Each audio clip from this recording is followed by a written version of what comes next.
Essa passagem de lavar as mãos é muito importante, porque mais ou menos nós todos lavamos as mãos, ou de uma forma ou de outra.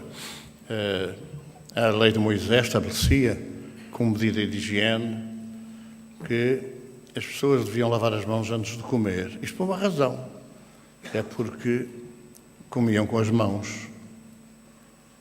E, aliás, essa prática chegou quase aos nossos dias, porque no início do século passado, por toda a Europa, se comia, e por Portugal naturalmente, se comia com as mãos. E, portanto, era uma medida de higiene muito importante que cada um as lavasse para que depois não conspurcasse a comida. Aliás, isso são coisas interessantes, porque no século XVIII, século XVII, XVIII, havia, por exemplo, em cada 10 pessoas cirurgiadas, em cada 10 pessoas operadas, 9 morriam com infecções. Porque, como os médicos não eram porcos, não é? Então, só lava as mãos quem é porco, não lavavam as mãos e passavam as infecções aos doentes, como se falou de alguma forma aqui no final do século passado, que nos hospitais, médicos, pessoal de saúde, deveria deixar de usar anéis, pulseiras, relógios, porque são sítios de concentração de suor e, naturalmente, de micróbios. Mas o lavar as mãos, há lavar as mãos de muitas maneiras, não é? Pilatos também lavou as mãos. E nós vamos lavando as mãos de coisas mais importantes, que é, por exemplo, ou que são, por exemplo, não divulgar as coisas que são reais e as coisas que são verdadeiras. Conta o Evangelho que, certa feita, Jesus, Pedro, Tiago e João, 3 dos apóstolos, se dirigiram para o monte onde Jesus orava, o Monte Tabor. O Monte Tabor era um morrozinho, não era muito alto, como é também o Monte das Oliveiras. E ao subir Jesus para fazer a sua oração, eles ficaram embaixo a aguardar, não é?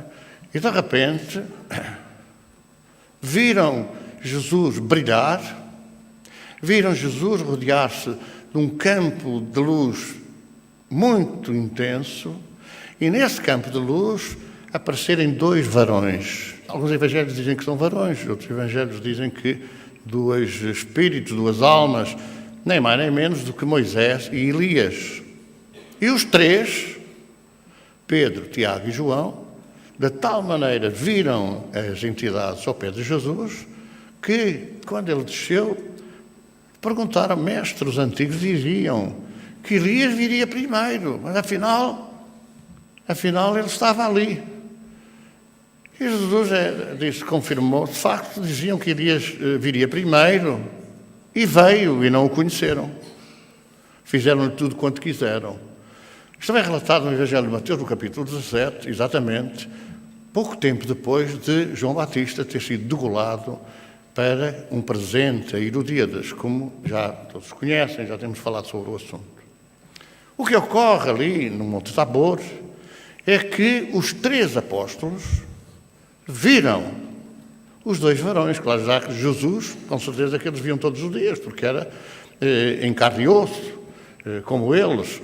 Mas viram 2 que já não eram, porque Elias já tinha passado 6 séculos sobre a sua passagem, que depois seria confirmada como o regresso à terra na figura de João Batista. E Moisés já passava mais de 1500 anos. O que quer dizer que os 3 tiveram uma visão, viram. Sendo os 3, podemos dizer que foi uma aparição. Mas não podemos confirmar que era uma aparição, porquê? Porque seria a aparição se tivessem 30, 100, 50, 150, 1000 e todos vissem. Então, se todos vissem, era uma visão. Era uma visão. E os que não vissem? Se houvesse muita gente que não visse e alguns que vissem, já não podia ser aparição. E já não podiam ser, por exemplo, os videntes, porque videntes são aqueles que veem. Dizer, por exemplo, que aconteceu na Cova da Iria as crianças foram os videntes, também não corresponde à realidade. Porque pela história que a gente conhece, Lúcia e Jacinta viram, Lúcia e Francisco ouviram. Mas nem Francisco viu, nem a Jacinta ouviu. O que quer dizer que, falando de aparições, não eram, porque os 3 não viram Falando de outra forma qualquer, de milagres, também não era na altura, nem foram tomadas em consideração essas questões. E não foram tomadas em consideração essas questões porque ninguém viu, ninguém esteve lá. E as autoridades e os religiosos, em vez de estarem para ver o que se passava, não. Primeiro pela ausência e depois pelo ataque e pela perseguição. Portanto, não é possível que uma pessoa que não está fale daquilo que não viu. Como hoje, por exemplo, fala muito de espiritismo, não é? Mas as pessoas quando falam não sabem o que é que falam. Não sabem do que é que falam. Falam de cortar galinhas ou pescoços de galinhas ou das encruzilhadas, dessas coisas, dessas magias e dessas bruxarias, mas como se isso fosse espiritismo. A mensagem que passou durante muitos anos de que o espiritismo era essa bruxaria, era essa feitiçaria, era essa magia. Ora, é preciso que a gente fale daquilo que sabe. E fica muito difícil quando a gente não sabe falar. Então, hoje trazemos aqui este caso, que hoje faz o aniversário, não faz hoje uns 100 anos, amanhã fará. Mas hoje não houve nada, quer dizer, as crianças há 100 anos dormiram muito bem sossegadas, muito tranquilas, e no dia seguinte foram, conforme era hábito, ajudar os pais a angariar meios de subsistência e foram pastorear as cabras num terreno onde só havia uma vegetação dura e só as cabras mesmo que comem, não é? Até nem as ovelhas comem, porque as ovelhas gostam mais de vegetação terrinha, não é? E as cabras é que comem tudo, espinheiros, por aí fora. Então, iam, como todos os dias iam, os pequenitos, não é? Os 3 pequenitos. A mais velha teria 11 anos, 11, 9 e 7. Então foram pastorear. Ora, inventaram, ou deixaram de inventar. Mas foram pastorear como sempre iam. E também, à hora do almoço, que era a hora do meio-dia, também, não é? Partilhavam, comiam as sandes que levavam, a comida que levavam, que também ninguém sabe do que era, mas comiam aquilo que podiam levar, que podiam comer. Ora, o que acontece aqui é que nós precisamos de perceber primeiro o que é que nós ouvimos de Jesus. Vem no Evangelho as aparições, as visões no Monte Tabor. Vem no Evangelho. Podíamos dizer que Pedro, Tiago e João, irmão de Tiago, viram. Ora, se viram, ou eram clarividentes, isto é, tinham evidência clara, veem com os olhos abertos, não é? Com os olhos abertos, e pelo visto viram com os olhos abertos, como as crianças que viram na cova da Iria, viram com os olhos abertos. Mas há outra forma de ver, há outra forma de ver que é debaixo de concentração. A pessoa concentra-se e vê. Como nós, não é? Como nós quisemos imaginar, gostava de ir muito à praia. E se a gente fechar os olhos e imaginar a praia, quer dizer, se calhar vai estar, não sabem onde, em que praia, mas vai ver o mar, e vai ver a areia, vai ver aquelas coisas todas, vai imaginar e vai ver. E é fácil, porque isso já é afirmado cientificamente, que penso, logo existo, não é? Como diz o filósofo, penso, logo existo. E nós podemos dizer, penso, logo estou. Estou onde penso. Bom, então, é esta análise que é muito importante perceber. Quando Jesus fala que todos podemos ser deuses, que todos podemos fazer grandes coisas, são avisos para nós. Jesus fez questão de entrar na atividade, digamos assim, missionária, indo ao Jordão, fazer-se batizar por João Batista. E quando está no Jordão, uma voz se ouve: este é o meu filho muito amado, a quem pus toda a minha complacência, escutai-o. Isto vem em todos os relatos evangélicos. O que é que se passa? Uma voz, onde é que está a voz? Quantas pessoas ouvem às vezes chamar, olha, não vem ninguém. Quantas pessoas ouvem bater as portas, bater no coisa, soltam barulhos aqui, se não for o caruncho, são os ratos, não é? Há pessoas que fazem questão de dizer que em casa não há ratos, mas agora também não há caruncho, é tudo em cimento. Mas se ouvem, então é um fenómeno de quê? É um milagre? É um milagre. Toda a gente ouviu, segundo o texto evangélico, este é o meu filho muito amado, escutai-o. Então há aqui já duas questões, os viram e os que ouviram. Então isto é algum milagre? Isto é algum milagre? Se eu ouço com os ouvidos do corpo, da carne, não é? Se eu ouço é clareaudiência. Eu ouço claramente. Se eu vejo claramente. Se eu vejo concentrado, olhos fechados, já não é claramente. Então, quem é que explica isso? É claro, todos estes fenómenos se arrastaram ao longo de muitos anos, não é? E nunca foram propriamente estudados. O que é que acontecia? Eram acusados e mortos na fogueira, porque só havia uma forma de acabar com isso. Era queimar as pessoas pelo medo. João, na primeira epístola, João diz assim: importa saber se os Espíritos são de Deus.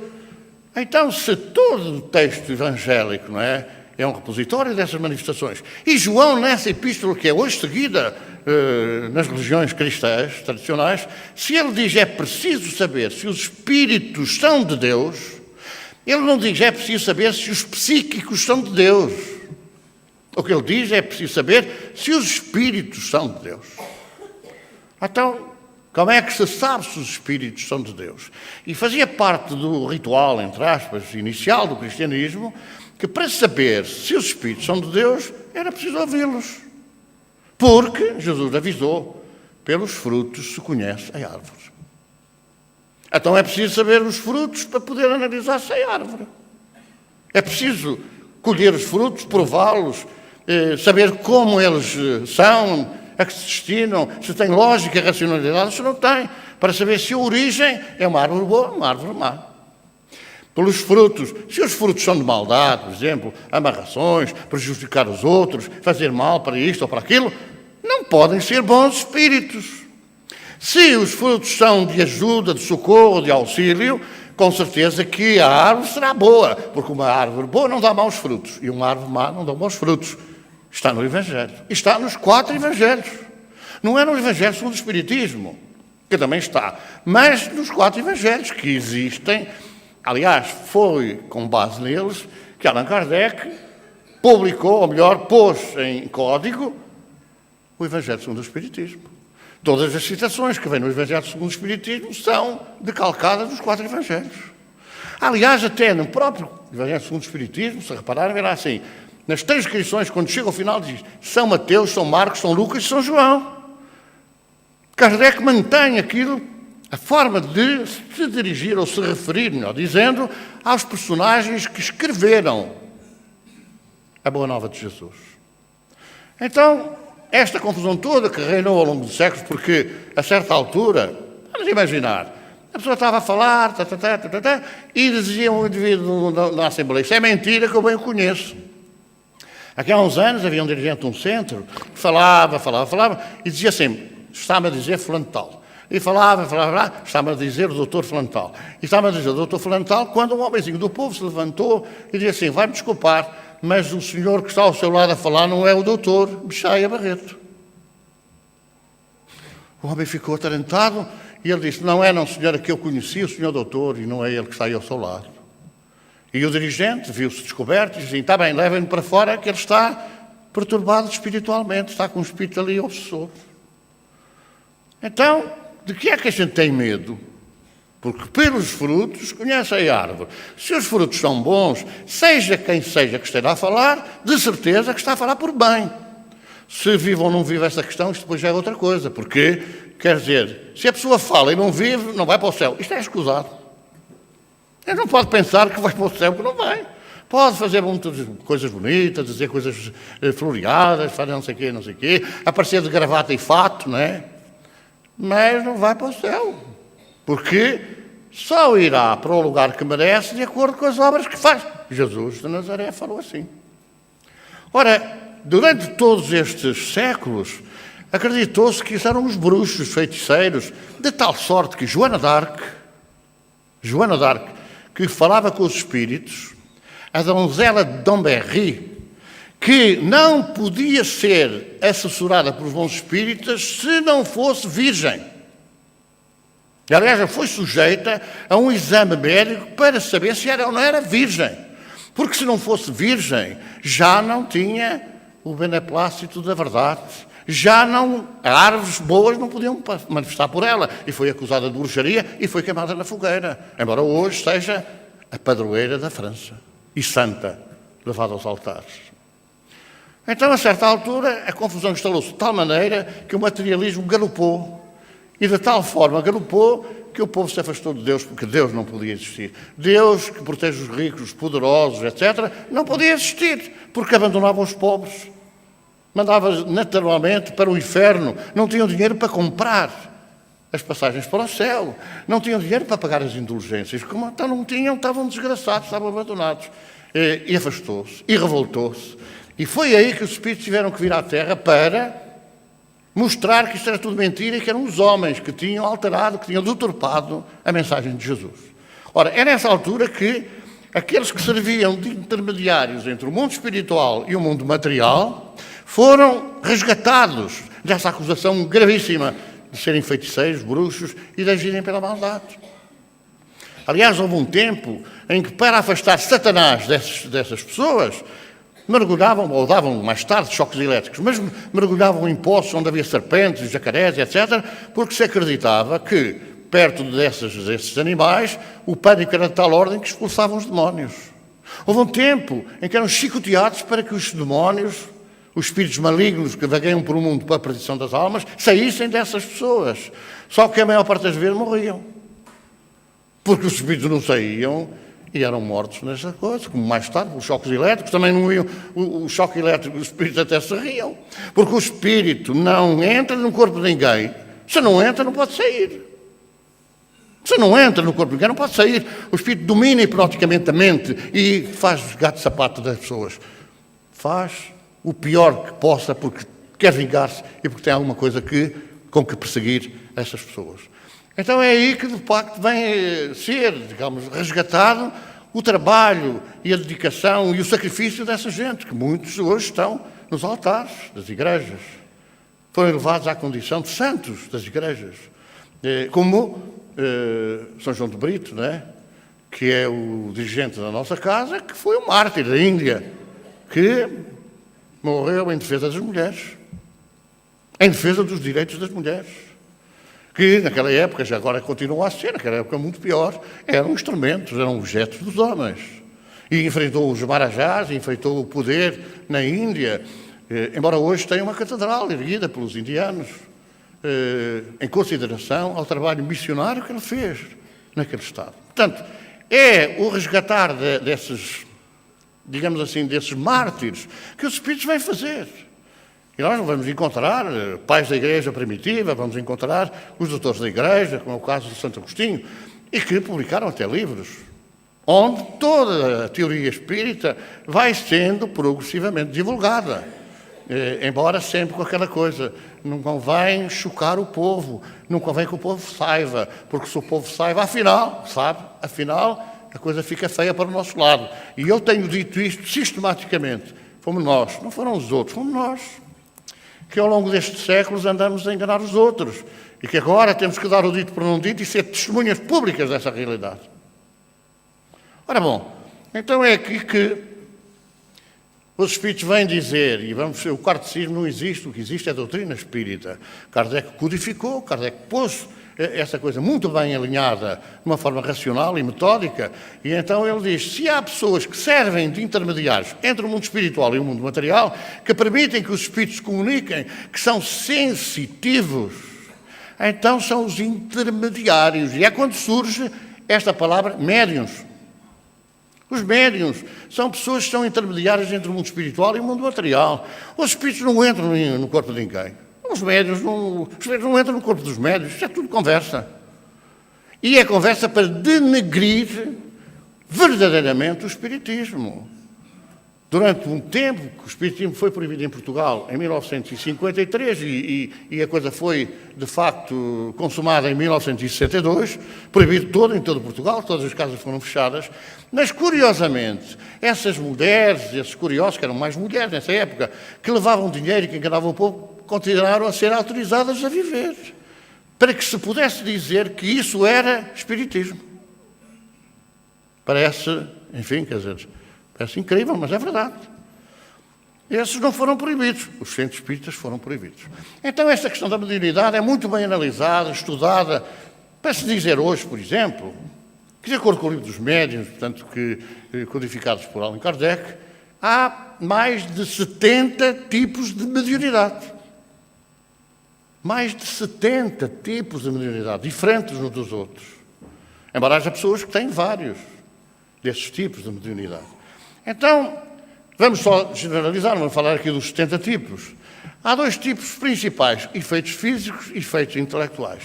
Quando Jesus sobe ao Tabor e uma luz espalha à sua volta, essa luz é uma manifestação de efeitos físicos.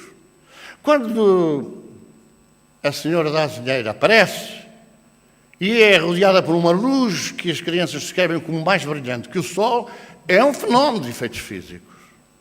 Quando fala, é ouvida e é vista, já é um fenómeno de efeitos intelectuais, porque já há conversa, já há diálogo, já há racionalidade nas palavras. Quando o sol aparentemente baila, é um fenómeno de efeitos físicos. A gente pode estar a olhar para o sol, baila. Não baila. Então tem que haver um poder superior que permita que quem está a ver veja aparentemente, porque o sol não pode bailar, o sol não pode agitar-se, porque havia uma perturbação em todo o sistema solar e em todo o universo. E, portanto, isto não pode acontecer. Agora, ao abrirem-se as nuvens, ao afastarem-se as nuvens e o povo olhar aquela manifestação de efeitos físicos, é exatamente como baterem as janelas, baterem as portas, barulhos aqui, barulhos lá, são manifestações de efeitos físicos. Efeitos físicos, efeitos sobre o físico, sobre a matéria. Então são estes dois grandes tipos de mediunidade que existem. Há uma quantidade deles que não vamos falar apenas em algumas variedades comuns, não é? Que podem ser, conforme aqui diz, podem ser facultativas ou involuntárias. Quer dizer, a gente pode estar debaixo de concentração e permitir que haja manifestação mediúnica, mas pode não permitir. Portanto, é facultativa.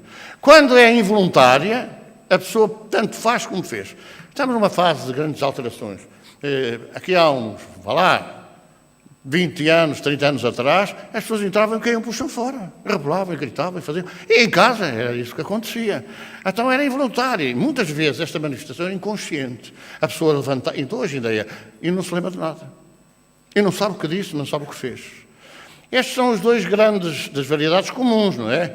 Porque há outras coisas que nós vamos falar, não é? Que nos interessa aqui. São estes médios de efeitos intelectuais. Para podermos analisar que nestes médios de efeitos intelectuais, sensitivos ou impressionáveis, não é? Há os médios que ouvem, há os médios que falam e há os médios que veem. São audientes, falantes e videntes. Apareceram aí umas variações, depois mais tarde, porque é mais chique dizer médium audiente, não é?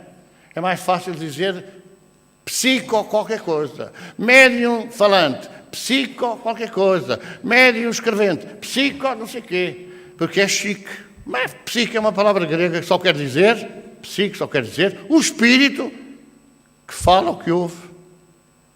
Ou que se faz ouvir e que se faz conhecer e perceber, ou que se faz ver. Eles podem projetar-se e a gente ver, ou nós podemos ter a faculdade de poder concentrar e vê-los. Mas podemos ter essa que eu disse há pouco, da clareaudiência, da clarividência, e essa é ver com os olhos abertos. E muitas vezes a gente vê pessoas que não conhece na rua e que não está a pensar se são pessoas encarnadas, se não são. Divaldo Franco contava que era funcionário bancário e que muitas vezes estava sentado na sua secretária, vira ao balcão chegar pessoas, levantava-se e ia lá falar com as pessoas. E a certa altura chamaram-lhe a atenção que ele foi falar com as pessoas, não estava ninguém. E ficava mal colocado, né? E então arranjou um amigo que estava na coisa ao lado, quando via perguntava ao amigo, se ele dissesse que sim com a cabeça, era encarnado e ele levantava-se para ir. Se dissesse que não, ele não se levantava, porque depois estava com a cabeça transtornada. Ora, isso acontece, pode acontecer, a gente passa na rua, passa por muita gente, ou passa por alguns que a gente vê, mas não repara, nem sabe que já partiram. Tínhamos um um capelão, que há muitos anos, que era ali capelão em Castro Daire. E a certa altura, uma paroquiana veio ter com ele e disse: olha, o meu avô morreu a semana passada, eu fui fazer a limpeza da casa, estava a esfregar o corredor, quando olhei para o fundo estava lá o meu avô que morreu. E ele disse: rapariga, estás maluco, isto agora. E depois até a contar esta história, disse: mas você mandou que o avô fosse para o inferno? Porque é tal história, faz passar por avô. Para quê? Para quê? Podia aparecer, sei lá, um espírito maligno, que metia que a rapariga saía a fugir pela porta fora, que não parava mais. Então apareceu-lhe o avô, ela viu o avô, e com que intenção o espírito maligno se transformou no avô? E com que intenção que a senhora do Rosário, ou que a senhora da Azinheira, que era o diabo que se transformou em senhora da Azinheira, para enganar as crianças? Então era uma maravilha. Agora aparecia aí aos governantes e isto era era uma coisa boa, que às vezes podia descobrir a careca a muita gente. Então é preciso ter algum cuidado quando se analisa isso. São médiuns audientes, ouvem. São médiuns falantes, falam. Mas é psicofonia. Psicofonia é uma fonia, uma fala psíquica. Mas psíquico é o espírito. Portanto, é uma fala espiritual. É uma conversa espiritual. Por isso é que são médiuns que permitem que os espíritos falem usando os seus órgãos da fala. São médiuns que permitem que os espíritos permitam ser vistos porque os médiuns veem. Aliás, esta mediunidade de evidência é de curta duração. Porque de repente as pessoas começam a ver aquilo que não é conveniente, porque a gente deve ver e saber o que é que pode dizer. De repente começa a dizer coisas e é tudo mentira. Ou esta mediunidade desaparece e as pessoas não querem que se conheça que desaparece e continuam a ver aquilo que não vê, aquilo que não é verdade. Então interessa-nos falar aqui destes médiuns audientes e dos médiuns videntes. Eu ouvi um dia deste num programa dizer assim: a Lúcia viu, ouviu e falou. Nós também falamos. Não é a questão, é a Lúcia que fala. E, portanto, não se trata aqui de mediunidade falante. Trata-se de ela falar. Se ela permitisse que outro espírito falasse através dos seus órgãos, então era uma médium falante. Mas ela falou. Em termos de mediunidade, ela viu e ouviu. O Francisco ouviu e a Jacinta viu. Aliás, há até notícias que os dois falavam: mas eu não estou a ver nada. E o outro dizia assim: eu estou a ver. Mas o que é que ela está a dizer? E o outro dizia: está a dizer isto. E um contava ao outro aquilo que ouvia e o outro aquilo que via. Então o que ocorre é que realmente estes tipos de mediunidades estão muito mais presentes do que a gente imagina. Na nossa dia, do dia a dia. Portanto, esta questão, acrescentar aqui os inspirados, não é? O Camões, por exemplo, dizia que ia para o Tejo inspirar-se nas musas. As musas eram espíritos que o inspiravam. O livro e o filme Fernão Capelo Gaivota, quiserem saber, vão à internet saber a história, que é escrita por um grande jornalista americano, é realmente... Ele ouve, escreve, até que os espíritos de maldade dizem assim: pois agora não vais ouvir mais. E chega aos 2 últimos capítulos e varreu-se-lhe da memória a história. Só passado 1 ano ou 2 anos é que ele voltou à praia onde escreveu os primeiros capítulos e se lembrou do fim da história. E ele próprio, Robert Barre, diz: não fui eu que escrevi, ditaram-me o livro. E há muitas coisas destas que as pessoas deixam passar porque não convém que se fale neste assunto. É claro que esta questão depois tem que ver com esta necessidade de nós não embarcarmos na primeira coisa que nos vem à cabeça e começarmos aí a fazer, e depois é um desastre. E que um desastre pode ter consequências gravíssimas. Não é? Dizer assim: acha que eu me vá divorciar? Divorcia, sim, senhor. Eu não tenho que opinar nestas questões. Nas questões pessoais, cada um tem que assumir a responsabilidade. Porque depois a pessoa divorcia-se, depois é um desastre, depois diz assim: e se eu não tivesse feito? E se eu não tivesse ido por ali? E se eu não tivesse ouvido aquilo que me disseram? E se calhar, e depois começa a ser outra doença, outro problema. Porque se nós somos perturbados para criar problemas na família, se isso se ultrapassar, eles vão arranjar outro. Vão arranjar outra forma de nos perturbar, outra forma de nos perseguir, outra forma de nos fazer sofrer. E isso é que é necessário perceber e saber. Se nós vimos ao tratamento espiritual e melhoramos de uma coisa, temos que ter presente que, afinal, pode vir outra. Aquela já resolvemos, mas é outra, porque eles não vão desistir. Só vão desistir essas entidades, esses espíritos, quando se modificarem. Quando se convencerem que estão a agir erradamente. Quando nós conseguirmos ajudá-los a libertarem-se desse trauma do passado, que é muito terrível. Que é muito terrível. E, portanto, a gente tem que entender que eles são sofredores, que se calhar precisam mais daqueles a quem perseguem, porque eles são vítimas daquilo que a gente lhes fez. Agora, nós temos que ajudá-los a acordar para uma outra verdade.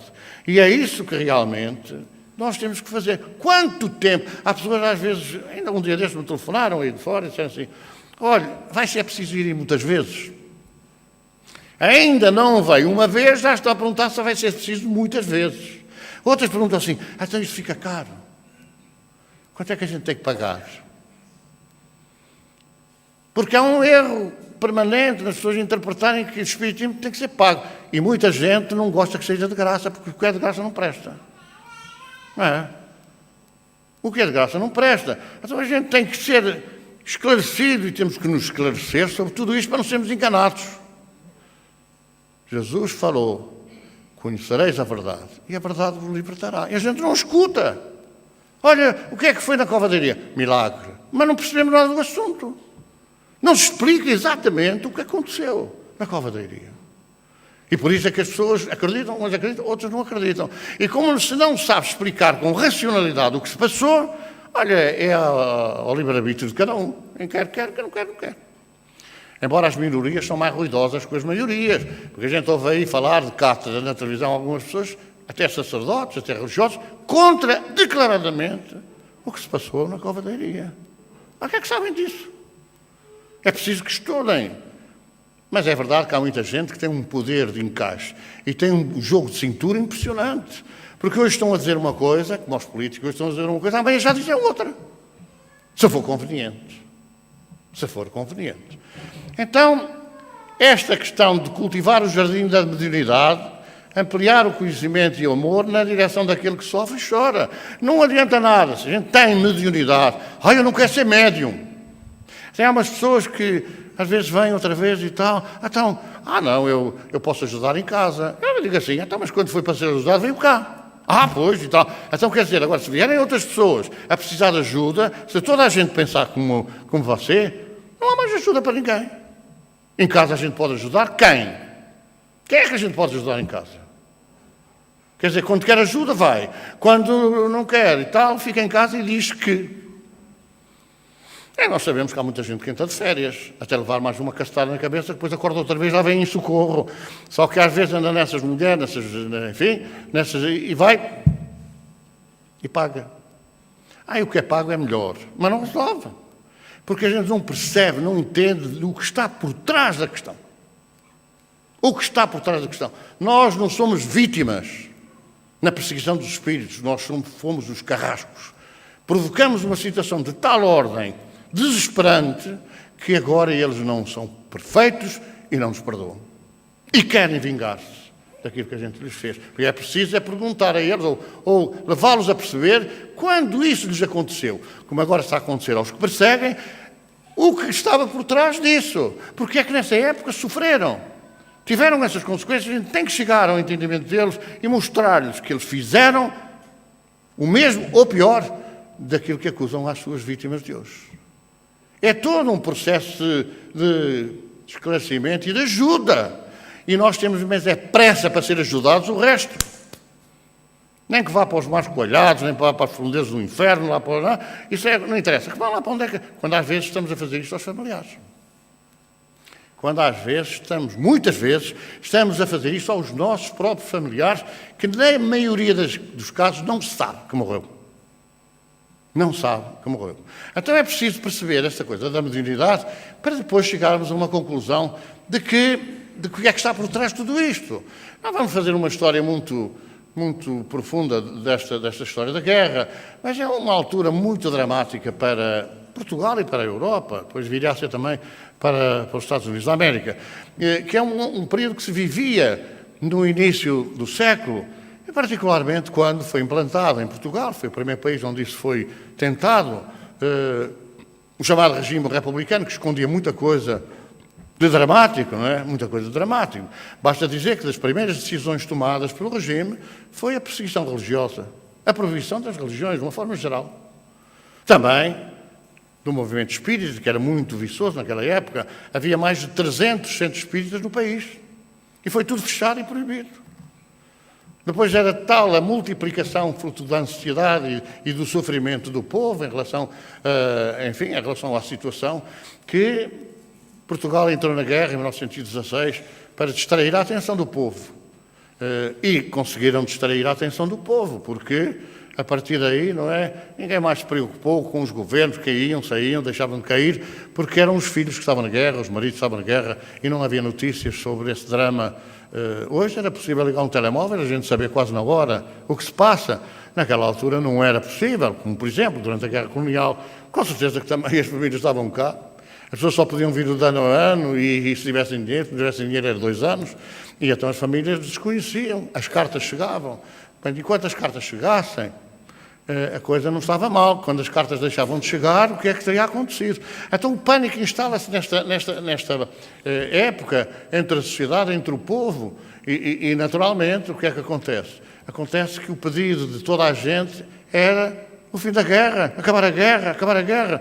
E esse pedido conseguiu fazer distrair da política e naturalmente também caldeado depois com esse drama tremendo que aconteceu nessa época, que foi a pneumónica, a gripe das aves, que dizimou mais gente do que as balas e os canhões. Morreu mais gente, quer no povo, quer na guerra, com a pneumónica, que aliás haveria depois também de interromper o caminho de Francisco e da Jacinta. Então é esta altura que de facto aparecem as comunicações do mundo espiritual. E aqui agora, quer dizer, não vamos dizer que aquela coisa é nossa. Não é nada nossa, quer dizer.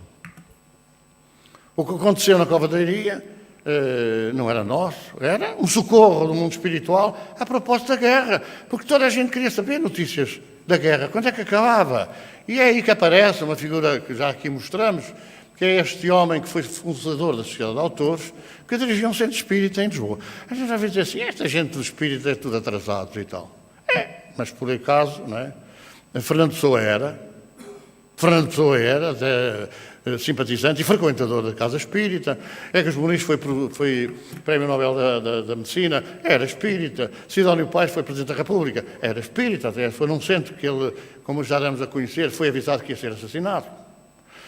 Havia coisas muito interessantes. Por exemplo, em 1882, um grupo de espíritas de Lisboa publicou, aliás, eles não publicaram, foi um jornal da paróquia, de uma paróquia de Lisboa, que publicou um anúncio numa reunião mediúnica, em que os espíritos diziam que o primeiro Presidente da República de Portugal, 30 anos depois, iria chamar-se Manuel da Arriaga. É claro que a publicação nesse jornal era no sentido de dizer estes aldrabões, estes mentirosos, agora vejam só como é que eles agora estão a dizer que há de ser um Manuel da Arriaga.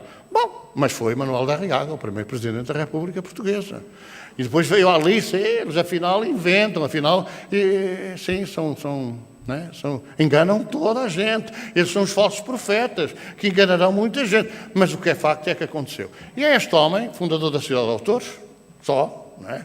Que vai dirigir, ou que dirige em Lisboa um centro espírita, e que vai, de alguma forma, o centro onde ele dirigia, mas outros centros também receberam a mesma coisa, que vai protagonizar, aquilo que aconteceu em 7 de fevereiro de 1917. 7 de fevereiro de 1917, numa reunião mediúnica em Lisboa, nesse centro, o médium pede papel e lápis, era lápis com que escreviam as mensagens, pede papel e lápis para escrever uma mensagem. É claro que essa mensagem que ele pede para escrever, nós vamos ver lá à frente, depois voltamos aqui atrás, aparece assim escrita. Quer dizer, ele escreve, quando pegam na folha, ninguém consegue perceber. Embora agora, com um bocadinho de atenção, nós possamos ver que ali está um não. Ali está um não. Mas que depois de virarmos ao espelho, aparece: não vos compete ser juízes, aquele que vos julgará não ficaria satisfeito com juízos antecipados. Tende fé e esperai. Não é costume. Nós vamos ver à frente o que é que de facto aqui aparece, que esta é a segunda página do jornal, mas o que aparece é assim: não vos compete ser juízes. Aquele que vos julgará não ficaria satisfeito com juízos precipitados. Tende fé e esperai. Não é costume nosso predizer o futuro. Os arcanos do futuro são insondáveis, mas por vezes Deus permite que se erga uma ponta do véu que o encobre. Que era a mensagem. E concluía a mensagem assim: pois tende confiança nas nossas prevenções, não é nas nossas previsões, são a prevenir. A data de 13 de maio será de grande alegria para os bons espíritos de todo o mundo. Tende fé e sede bons. 7 de fevereiro de 1917. Ego sum caritas. Este espírito faz parte, vem na codificação, é um mártir do cristianismo. E ele também dá algumas mensagens na codificação, particularmente no Evangelho segundo o Espiritismo. E depois aparece um complemento dessa mensagem muito interessante que diz: a luz brilhante da estrela matutina vos iluminará o caminho. Podia estar aqui matutina, podia estar manhã, da estrela da manhã. E assina estrela da manhã. E a senhora era mais brilhante que o sol. Bom, esta mensagem, claro que pronto, deu origem a um grande alvoroço, não é? E então esse grande alvoroço fez com que os espíritos dissessem o seguinte: bom, quem é que vai agora acreditar nisto? Portanto, antecipadamente era adivinhação. E a adivinhação é um pecado mortal. Não pactuar com magia, feitiçaria, bruxaria, artes adivinhatórias e espiritismo, que fazia parte do Deuteronômio de 1924. Porque antes de 1924 não dizia espiritismo, só dizia artes de adivinhação. Então, para não haver dúvidas, os espíritos disseram: é preciso publicar num jornal de grande tiragem esta informação. E surge este anúncio, que aqui está: 13 de maio de 1917. A data de 13 de maio será de alegria para os bons espíritos de todo o mundo. E este pequenino anúncio foi comemorado pelo Diário de Notícias, onde esta notícia foi publicada em 1917, em 11 de março, a publicação, exatamente o dia 11 de março. Quem leu o Diário de Notícias deste último 11 de março, vem logo na primeira página: 100 anos sob a publicação da notícia do 13 de maio, ou de Fátima, ou como dizem. O próprio Diário de Notícias vai buscar aos seus arquivos esta notícia de previsão do jornal. Irá, em 13 de maio, acontecer algo que muito alegrará aos bons espíritas. E aqui fala só: a guerra que nos fazem terminará. Não diz quando, diz que terminará. Há pessoas que são adversários e dizem assim: mas não diz quando. Porque não é assim de repente que a guerra termina por um passe de mágica. Há muita coisa que é necessário passar-se até que a guerra termine. E é aquela circunstância, não é? Aquilo tinha que haver um dizimar das hostes de um lado e do outro para que os governos tomassem nota e chegassem ao armistício. Em 1918, exatamente a 11 de novembro. Ora, é aqui que realmente reside esta questão. Como é que alguém poderá justificar o que acontece em Fátima, que não aconteceu? Com certeza que é mentira. Porque Fátima não existia. Fátima, a aldeola de Fátima, não existia. O núcleo de casas que existiam ficava pelo menos a 3 quilómetros do sítio onde a senhora apareceu na azinheira. Também não é verdade que as crianças tenham dito que a Mãe de Deus apareceu na azinheira. Não é verdade. As crianças apenas disseram que era uma senhora mais brilhante que o sol. Que disse a conversão, que disse mas não sei o quê, mas que não disse a conversão da Rússia. Isto é um absurdo. Não senhora, não é nada absurdo. Porquê é que eu digo que é um absurdo? Porque a Rússia só se tornou comunista em 17 de outubro de 1917. 6 meses depois. Portanto, o senhor não podia dizer que ia haver a conversão da Rússia, a não ser que fosse a conversão da Rússia ao comunismo, porque aconteceu depois da última aparição, a 13 de outubro. Portanto, o senhor não podia falar nisso. Agora, falou de facto que agora o Papa Francisco só fala nisso, a paz, é o diálogo para evitar a guerra. Só fala nisso. A senhora só veio dizer, se não houver diálogo, se não houver paz, é preciso rezar muito pela paz, é preciso orar muito pela paz. Se não houver, outra guerra pior virá. Durante algum tempo, politicamente falando, disse que a guerra que veio foi a guerra colonial. Para quem não sabe, a guerra chamada colonial provocou entre 6 e 7 mil mortos. Desses 6 ou 7 mil mortos, um número muito razoável foi resultante de acidentes. Para que a família pudesse receber a pensão por esse sangue, eram declarados, estou a falar daquilo que eu sei, porque também participei nessa realidade. Se nós não declarássemos que tinha sido em combate, a família não recebia pensão de preço de sangue. E para proteger as famílias, para que elas recebessem pensão de preço de sangue, então os acidentes de motoreta, recordem-me que em Luanda, a certa altura, em cima de uma lambreta, não sei se as pessoas sabem o que é uma lambreta, agora há aí umas coisas, iam 3 ou 4 homens, e estamparam-se e morreram num acidente. Essas pessoas teve que ser em serviço, em combate, senão a família não tem culpa nenhuma da irresponsabilidade de uns quantos. Como houve pessoas que deram tiros nos dedos a caçar. Era uma proteção familiar. Quem é que a mulher de alguém que estava lá, que foi à caça e que não sei o quê e tal, quem é que a mulher culpa tinha? Ficava sem nada, porque era uma época em que raramente as mulheres tinham emprego. Ora, essa era a guerra pior? Não. A guerra pior era... Serviços técnicos também podem intervir aqui, depois cortam esta parte. A guerra pior foi aquela que foi a Segunda Guerra Mundial.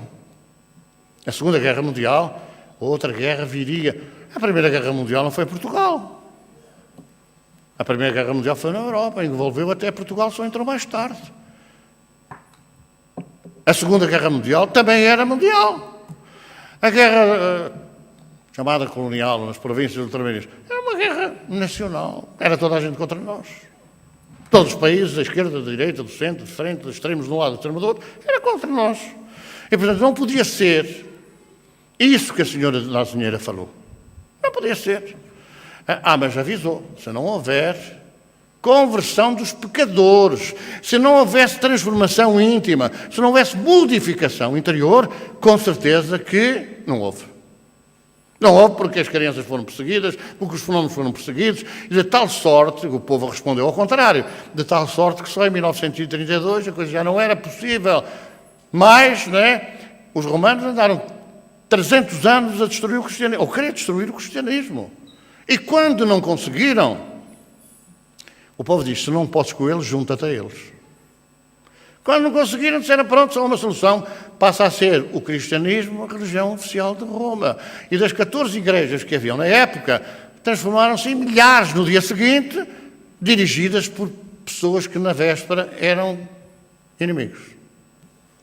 O que ocorre ali é que, de facto, os fenómenos que concitavam a crença, a esperança, a fé de muita gente, foram apropriados. A Igreja não tem nada a ver com isso, porque a Igreja é o povo de Deus. Mas foram apropriados por religiosos. Alguns, se calhar, estamos aqui. Alguns estamos aqui, nessa época, porque era conveniente.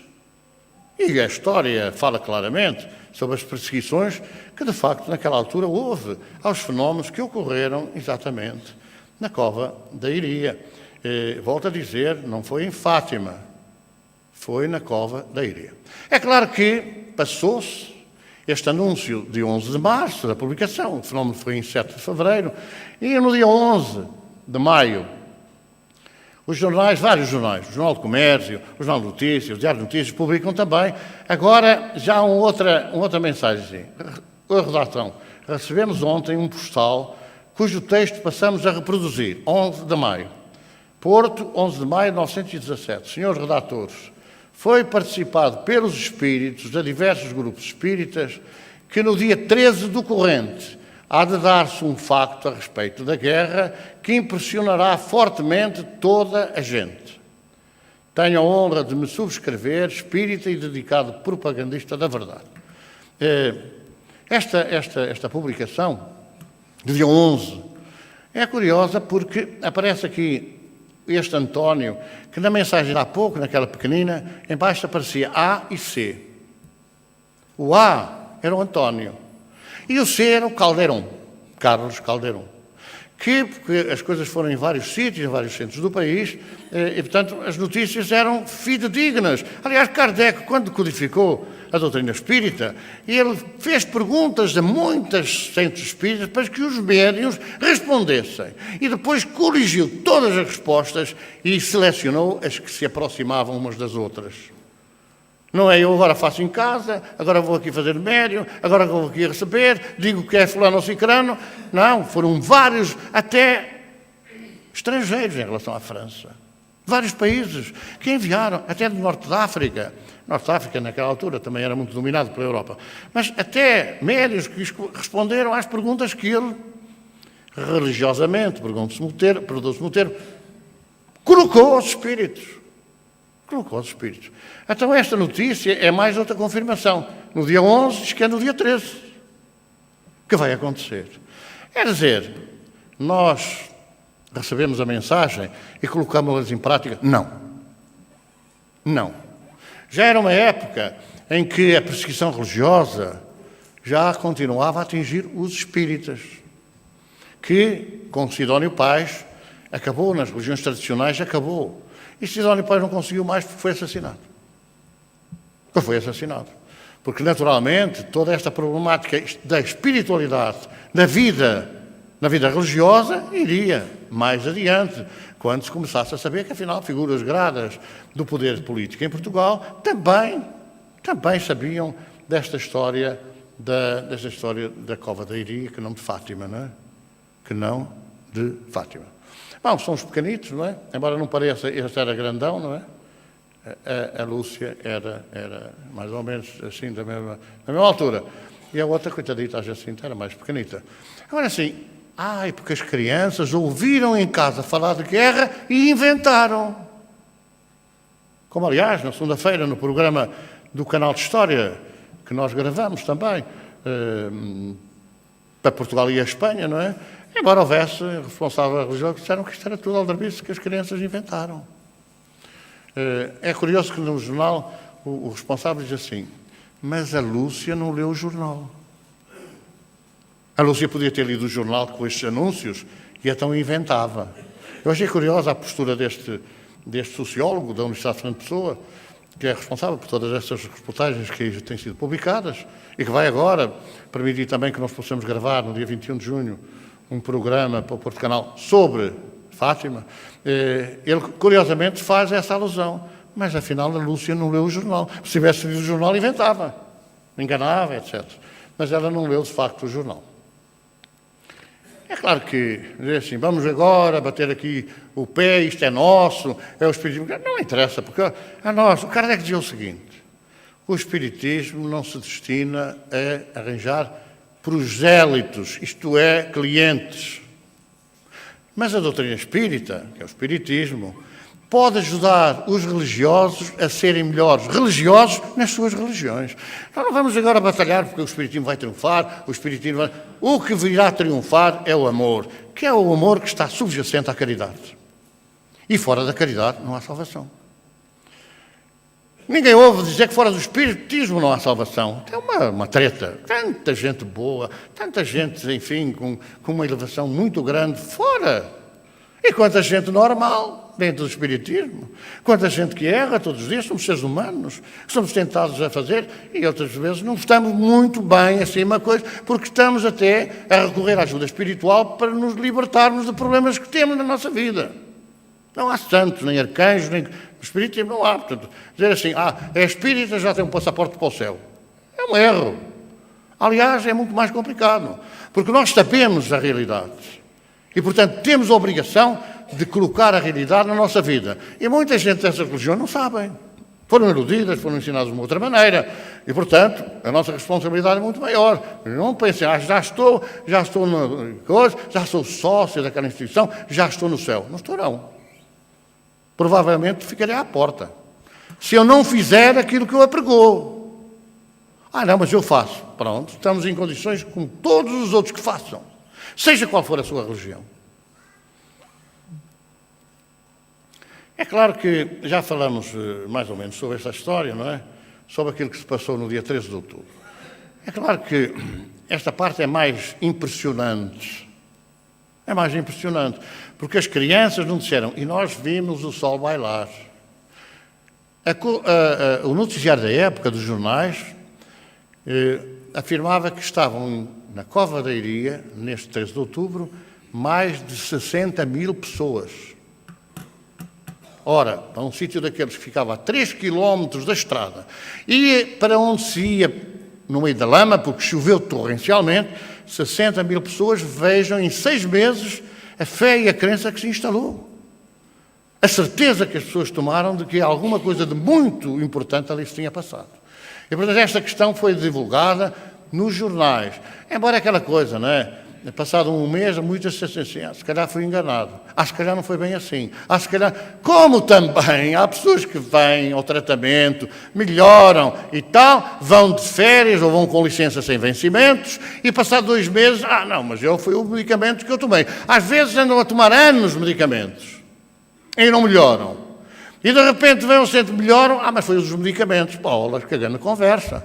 E não ficam a dizer nada à gente, porque a gente não vai agora...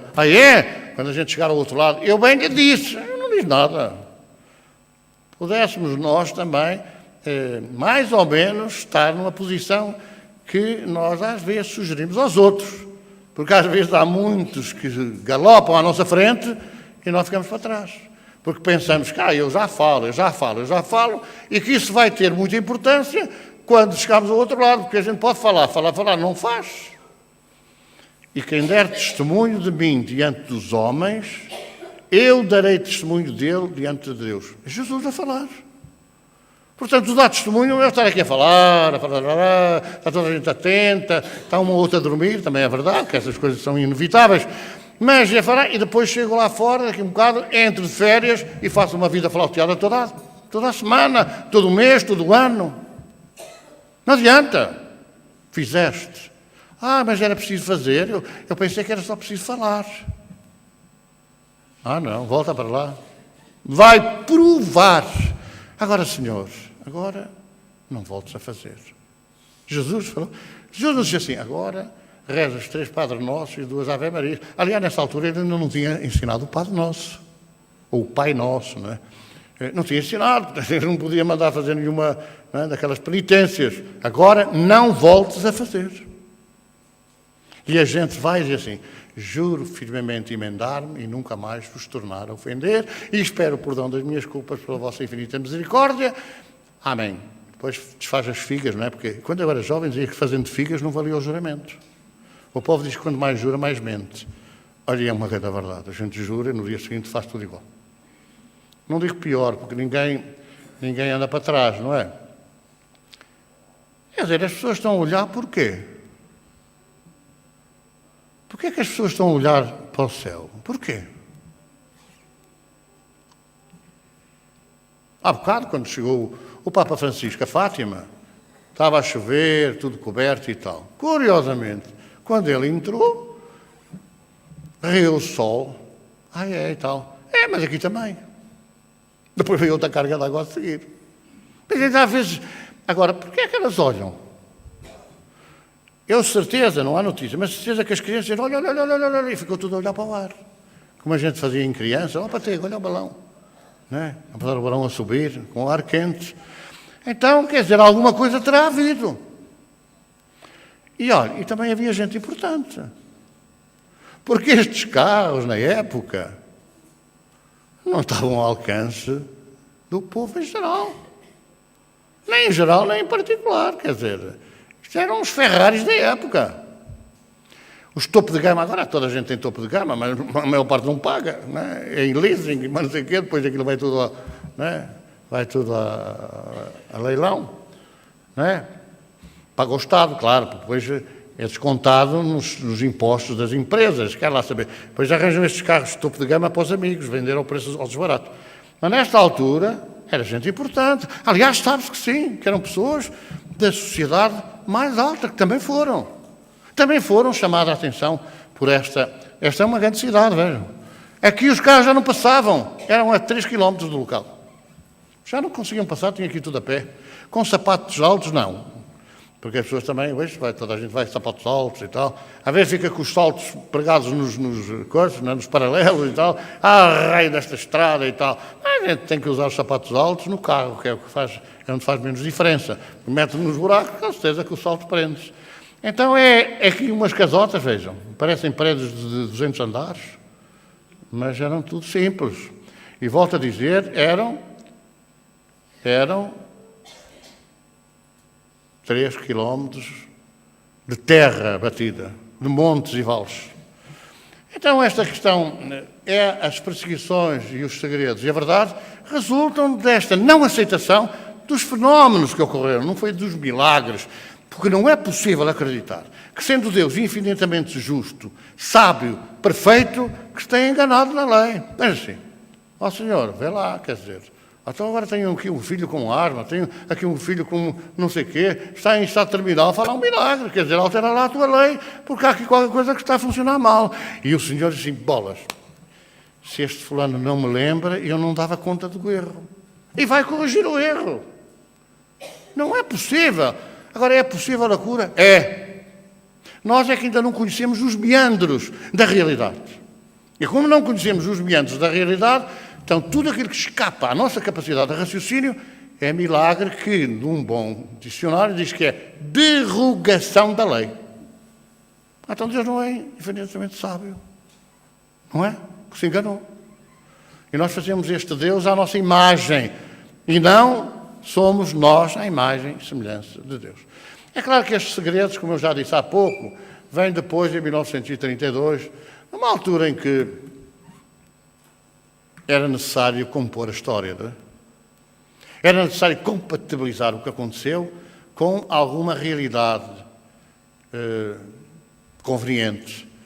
Quando nós vemos no Evangelho os milagres de Jesus, também foram arranjados, porque o que Jesus falou é que nós até podíamos fazer isso, e muito mais. Na sua humildade, disse, eu faço isto, porque tenho Deus comigo. E vocês podem fazer isto, e muito mais, porque terão a Deus e ter-me-ão a mim. É claro, ao dizer que nós podemos agir com os fluidos, com o pensamento, com a energia, com o amor, vertido em caridade espiritual, nós podemos conseguir que as pessoas melhorem, que as pessoas se transformem, que as pessoas se curem. Até aí as pessoas têm que fazer a sua parte, ajuda-te que o céu te ajudará. Não adianta nada dizer, olha, acha que eu vou ficar bem? Tenho a certeza. Ai, tenho a certeza. Tenho. Mas o quê? Mas não sou eu que tenho que ter a certeza. A pessoa é que tem que ter a certeza. Eu tenho a responsabilidade de orientar a pessoa para que ela aumente a sua fé, para que se sinta convicta que é possível vencer a adversidade da vida. E direis a este monte, muda-te. E o monte mudar-se-á. Leia-se o monte, o problema, a dificuldade, o drama. A gente pode vencer isso. E o Consolador, quem é o Consolador? Como é que eu vejo assim, olha, eu tenho um problema gravíssimo, mas então o quê? Olha, o meu filho está na droga, descobri. Olha, tem paciência. Há milhares de pessoas na mesma situação. Olha, reza. E a pessoa fica toda consolada. Não é? Ou como uma senhora que a certa altura foi consultar uma médium, uma média, ou não sei o quê, e ela diz assim, então, mas tem um problema da sua filha, tem. Mas ela é prostituta. Que grande consolo. Porque a senhora não sabia. Que grande médium. A mãe ficou desconsolada, ficou desnorteada. Porque ela não sabia. Mas era verdade. Mas há coisas que a gente tem que ter cuidado quando abre a boca. Nós gostaríamos que nos dissessem isso. Não gostaríamos, então não dizemos. Tem que ter cuidado. Não vamos dizer o contrário. Não é. Não precisa a gente não precisa de mentir. Mas pode-nos dizer a verdade toda. Pode esconder essa questão. Então é necessário que nós, de facto, percebamos toda a profundidade disto que aconteceu há 100 anos. Ou que vai amanhã fazer 100 anos que aconteceu. O homem verá então surgir em si a sensibilidade plena, não mais adormecida. A mediunidade será o sexto sentido de que falava o poeta Mário de Sá Carneiro, propriedade de todos e tão natural como a visão, a palpação, o gosto, a audição e o olfato. É aquilo que é o sexto sentido, o sentido da intuição, o sentido da inspiração. Quem dizes tu, Pedro, que eu sou? Tu és o Messias. Foi Deus quem te o revelou. Ora, é esta convicção que a gente pode aumentar a nossa fé.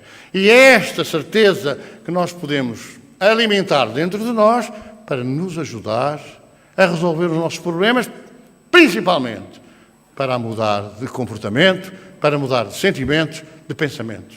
Essa é fundamental. Não fazer mal por pensamentos, palavras e obras. Aprendi hoje na catequese, há 70 anos, há 60 anos. Não fazer mal por pensamentos, palavras e obras. Antes que a ciência dissesse que o pensamento era uma realidade, a própria Igreja tradicional nos ensinava a não fazer mal pelo pensamento e nos ensinava também a fazer o bem pela oração, pelo amor, pela fraternidade. Então vamos interiorizar essa realidade e não esperemos para amanhã o que nós podemos começar a fazer hoje, mudar intimamente os nossos sentimentos e a nossa maneira de ser. Vamos fazer a nossa irradiação pelos doentes.